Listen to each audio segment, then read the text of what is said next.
예, 안녕하세요. 예, 안녕하십니까. 오늘 세미나 칠 시간이죠. 오늘은 이 긍정의, 이 반작용으로 나오는 하나의 저항, 이 방어 체계와, 그리고 이제, 기독교에서의 그 십계명을 프로이드가 어떻게 소화시키고 있는지, 해석하고 있는지에 대해서 한번 살펴보겠습니다.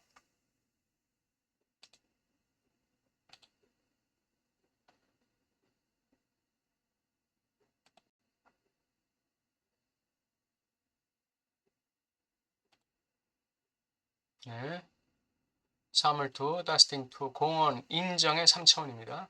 무의식적 공헌, 인정의 3차원. 그러니까 이 아버지의 법을, 아버지의 이름을 아이는 무의식적으로 인정해요. 공헌하는 것이죠. 근데 거기에 따르는 이 세 가지 하나의 방어 체계가 나타나는데 하나는 부정입니다. 페아나이누. 이것은 의식 수준에서 일어나는 것입니다. 두 번째 억압입니다. 페아 드랭웅. 여기 음라우트가 빠졌는데요. 페아 드랭웅은 억압으로서 이 무의식적 차원입니다.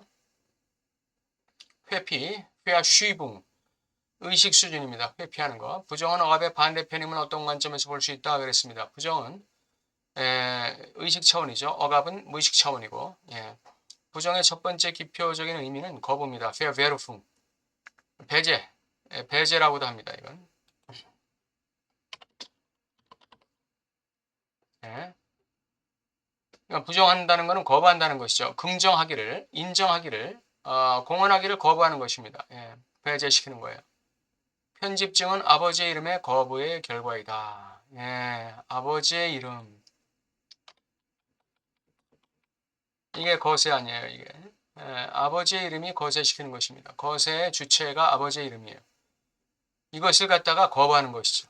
예, 나 이거 못 받아들이겠어요 하는 게 편집증입니다. 거세를 받아들이지 않겠다는 것이죠. 기의 실체라는 것이 지각 표지인데 이 기 실체가 나오는 과정, 이 바르네뭉스자이언, 지각 표지라는 게 어떻게 나오느냐? 여러 개의 기표, 시그니파이어 또는 시니피앙이 동시적으로 조직화될 때예요. 동시적으로 조직화될 때. 그러니까 여러 개의 시니피앙이 동시적으로 같은 맥락의 시니피앙들이 조직화될 때, 구조화될 때 지각 표지가 바르네뭉스 자이언이 형성된다 이렇게 되어 있습니다. 이건 뭘 얘기하냐면 기 실체가 드러난다 이거죠.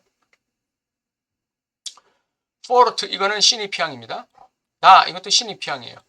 이 두 가지의 시니피앙을 가지고 어린아이가 실패를 가지고 놀이를 하잖아요. 그 놀이는 단순히 엄마의 부재의 상징화, 엄마의 부재의 상징화로만 기능하는 건 아니에요. 이것은 주체가 자신의 결여를 수용하는 과정으로 봐야 돼요. 주체가 자기 자신의 결여를 수용하는 과정으로 보아야 한다. 다시 말하면 결여를 받아들인다. 예, 결여를 받아들이는 과정이다. 거세의 과정이다. 결여의 주체의 상징합니다. 정신병자의 전체 심리는 특정 거리 또는 관계적 차원에서 단어의 기본 체계를 유지하는 용어가 거부될 수 있을 때 발전한다. 단어 체계가 지리멸렬해지는 것입니다. 예. 이 정신병자라는 것은 전체 심리가 어떤 거리가 없는 거예요. 자기 자신과의 거리, 타자와의 거리가 없는 것이죠. 관계적 차원에서 단어의 기본 체계를 유지하는 용어가 거부될 때, 단어의 기본 체계를 유지하는 용어가 거부될 때, 엄마와 떨어져. 엄마와 떨어져야 될 거 아니에요. 엄마와 그냥 붙어 있어요. 그러면은 정신병이 오는 것이죠. 그리고 이러한 정신병은 단어의 기본 체계가 유지되지 않기 때문에 단어의 기본 체계를 유지하는 용어가 거부되기 때문에 단어 체계가 없다는 거예요. 단어 체계가 없어요. 지리멸렬해지는 것입니다. 단어의 체계를 거부하기 때문에 단어가 체계가 없이 지리멸렬해진다. 무언가가 빠져있고 대체와 의미화에 대한 노력은 거부를 향해 있다. 대체라든지 의미화를 배제하는 거예요. 거부하는 것이죠. 대체, substitution, 대체와 의미화, 이 상징화, symbolization 이것을 거부하는 것이죠. 기피의 등록부의 기능은 유지하는 수단을 포함한다는 의미에서 단어를 포함하고 있다. 기표의 등록부에 기표가 등록돼야 되죠. 예. 그래야 주체가 유지되는 것이죠. 그런 의미에서 단어를 포함하고 있어요. 그 결과 원래의 거리와 조음이 가능해지고, 예, 이 기표의 등록부에 기표들이 기표 체계를 이루고 있어야 돼요. 기표의 등록부에 기표 체계가 있어야 대상과의 거리와 조음이 가능해지는 것입니다. 이 거리가 있어야 조음이 가능해지는 거예요. 이를 통해 동시성이 도입된다. 이 자기동일성이 도입되는 것이죠. 본질적인 것은 동시성을 기반으로 한다. 예, 본질적인 건 동시성을 기반으로 한다. 그 예가 거울상과의 동일시고, 부명과의 동일시. 이 거울상과의 동일시는 이거는 상상계적인 동일시죠. 부명과의 동일시는 상징계적 동일시죠. 타자의 단일 특질과의 동일시. 요게 뭡니까? 요게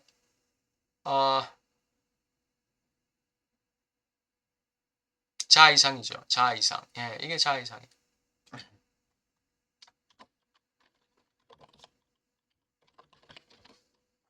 거울상과의 동일시. 이게 뭡니까? 이게 이상적 자죠. 이상적 자.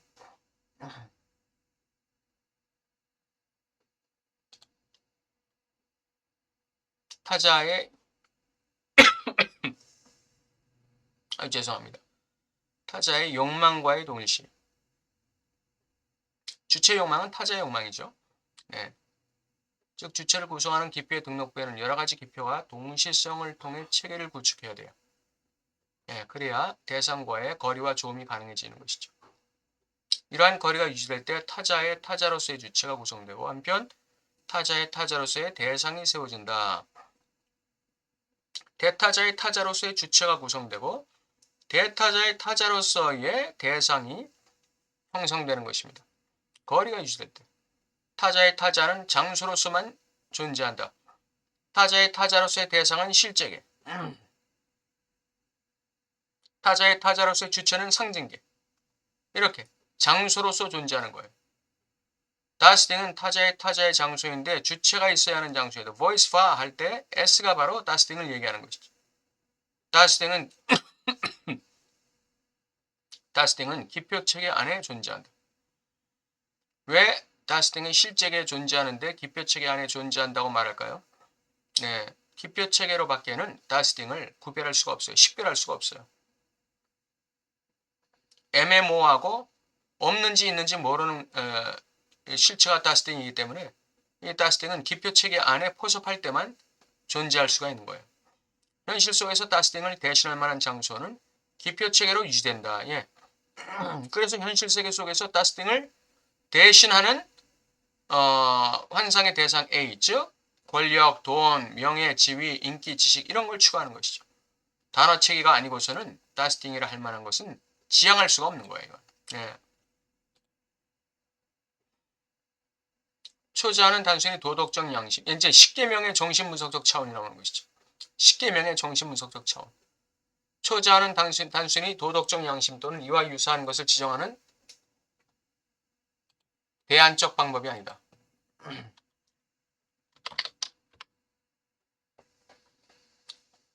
단순한 도덕적 양심으로만 볼 수 없다는 것입니다. 그리고 이 단순한 도덕적 양심을 대신할 만한 대안적 방법도 아니다. 초자는 본질적으로 뭐냐?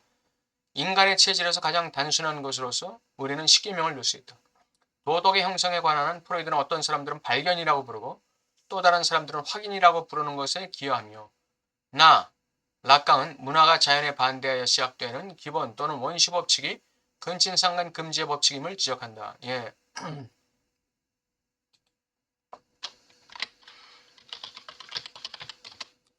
이 자연이라는 건 이 짐승성을 얘기하는 것입니다. 야만성.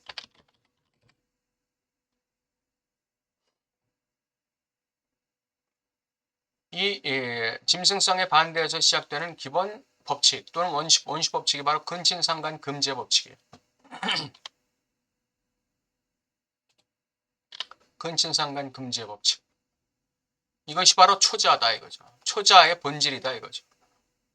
좌절만족 의존이라는 범죄로 표현되는 어머니 자녀 간의 심리학 수준 전체 발달은 모성이라는 본질적 특성의 엄청난 발달에 지나지 않는다. 모성이라는 본질적 특성의 엄청난 발달, 어머니의 그녀가 다스팅의 자리를 차지하는 한 말이다. 그러니까 어머니가 그 이 다스팅의 자리를 차지하는 한에서 이 모성이라는 본질적 특성의 엄청난 발달. 네. 어머니와 자녀 간의 심리학 수준에서 볼 때 이 모성이라는 것이 어머니가 말하자면 다스팅의 자리를 차지하고 있을 때, 즉 잃어버린 어떤 실제의 자리를 차지하고 있을 때,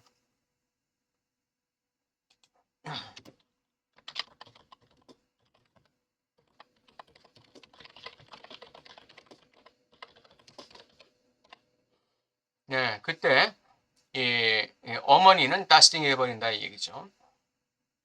예, 프로이드가 발견한 근친상간에 대한 욕망이 그 상관관계라는 것은 누구나 알고 있다. 중요한 것은 주어진 역사적 순간에 그것이 근친상간의 욕망이 근본적인 인간의 근본적인 욕망이라고 부르짖는 단언한 한 남자가 있었다는 것입니다. 네, 바로 이 엄마라는 다스팅을 향한 욕망, 그게 바로 근친상간의 욕망인데 그게 바로 인간에게 가장 본질적이고 존재적인 그 근원적인 욕망이다. 이렇게 프로이드 이전에는 그 누구도 얘기하지 않았다는 거예요. 근데 프로이드가 그것이 바로 인간의 가장 근원적인 욕망이라고 처음으로 말한 사람이다 이거죠. 프로이드는 근친상간 금지를 원시법의 기본 원칙으로 지정한다. 그 외의 모든 법의 문화적 발전은 그 파급 효과에 불과하다는 것입니다. 예. 동시에 프로이드는 근친상간을 근본적인 욕망으로 규정합니다. 이게 왜 근데 이 십계명을 가지고 들어올까요? 예, 십계명의 근원이 뭐죠? 이게 선악과 계명이란 말이에요. 선악을 알게 하는 나무를 실과를 먹지 말라. 그것이 금지 명령인데 그것이 바로 근친상간의 금지 명령의 원초적인 하나의 근원이다 이거죠. 그리고 거기서부터 십계명이 파생하고 그 다음에 십계명은 신해산의 십계명은 프로이드의 용어로 말하면 근친상간의 금지 그걸 얘기하는 것이다 이거죠. 예. 레비스트로스는 그의 교도권 저서에서 법의 원초적 성격, 즉 혼인법의 중개자를 통해 기표와 기표의 조합, 계약이죠. 조합이 인간 본성에 도입된 것을 확인했습니다. 부족 간의 혼인, 이것은 바로 계약에 의해서 이루어지는 것이죠. 그건 기표와 기표의 조합이에요. 예, 양자가 동의된 계약이죠. 이것은 상징계의 기본 구조이다. 상징계는 이렇게 형성되는 것입니다. 상징계의 기본 구조, 이것은 계약 구조예요. 이는 적절한 파트너의 선택에 관한 지침을 제공한다. 네. 그러니까 왜냐하면 중개자를 통해서 기표와 기표의 조합이 이루어지기 때문에 파트너의 선택에 관한 지침을 제공하는 거예요. 그러나 레비스트로스는 근친상간 금지가 필요한 이유, 구체적으로 부와 녀가 왜 같이 자지 않는가, 어머니와 아들이 왜 같이 자지 않는가라는 그 부분에 대해서는 구체적으로 설명하지 않아요. 레비스트로스는 프로이드에 의하면 근친교배의 위험성은 생물학적 원인에 있지 않아요. 뭐 열성 유전자가 만들어지고 뭐 이상한 그 유전자 변형이 이루어지고 뭐 그런 거 얘기 안 해요. 법은 문화의 영역에서만 작동한다 이렇게 프로이드는 얘기합니다. 생물학적 영역이 아니라 문화의 영역에서 법이 작동한다. 그리고 법의 결과는 프로이드가 강조하는 근친상간을 항상 배제하는 것이다.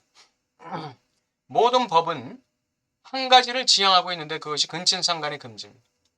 뭐 도둑질하지 말라, 뭐 남의 것 취하지 말라, 남 뭐 강간하지 말라, 뭐 살인하지 말라, 뭐 남의 공간에 침입하지 말라, 뭐 이런 거 전부 다 근친상간을 금지하는 것이죠. 법의 결과는 항상 근친상간의 배제예요. 레비스트로스에 의하면 근친상간 금지가 자연과 문화를 분리하는 가장 불가사의하고 가장 완고한 지점임을 알 수 있다. 네. 예, 근친상간 금지가 자연과 문화를 분리하는 이 야만성과 이 사회성 또는 문화성을 분리하는 이 교양성을 분리하는 가장 완고한 지점이다. 근원적인 지점이다. 근친상간법에서 우리가 발견하는 것은 더스팅과 관련하여 무의식 수준에 있다. 이게 뭔가요?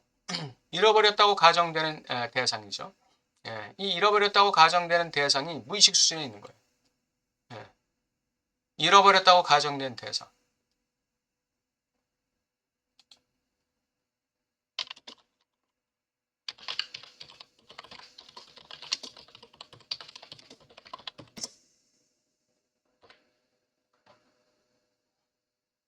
어머니에 대한 욕망은 인간 무의식을 가장 깊은 수준에서 구조하는 수요 세계 전체의 끝이자 종착점이며 폐해짐으로 충족될 수 없다. 어머니에 대한 욕망, 근친상간적 욕망, 이게 모든 인간의 모든 욕망의 근원이다. 프로이드가 그걸 단언했다는 것이죠. 그런데 그것은 이미 상실된 것이기 때문에 충족될 수가 없는 거예요. 접근될 수가 없는 거예요. 이건 충족될 수 없다. 이건 또한 접근될 수가 없는 거예요.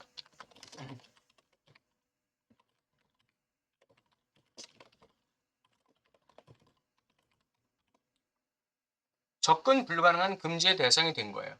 어머니라는 존재는. 실제적 존재죠. 충족되지 못하고 도달하지 못하는 만큼 사람은 본질, 즉 근친상간 금지법으로 알려진 영역 또는 관계에 도달하려고 한다. 여기서 이제 욕망의 변증법.